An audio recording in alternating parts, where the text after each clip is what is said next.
আজকে শরীরটা অনেক ব্যথা করতেছে। তোমার গায়ে তো অনেক জ্বর। কালকে ফেরি করছিলাম তো, এর লেগে শরীরটা একটু গরম। আজকে গ্রামে গেলে ঠিক হয়ে যাইব। আজকে তুমি যাইবা না, আজকে তুমি বিশ্রাম নাও। আমাকে অনেক বড় হইতে হইব। আল্লাহ যদি ভাগ্যে রাখে আমরা এমনি বড় লোক। তুমি একলা কষ্ট করবা আর আমি ঘরে বিশ্রাম করতে পারবো না।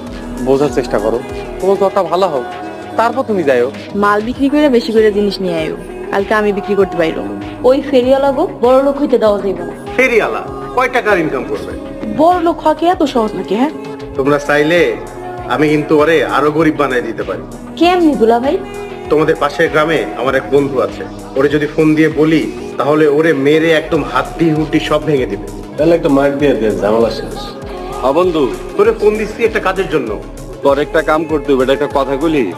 কি করতে হবে কর, ওর মাজা ভেঙে হলাম কামটা করে আমি তোর ফোন দিতে আসছি। এইটাই তো সে নাচ বাপার বারে। এমন ভাঙ্গা বাড়ি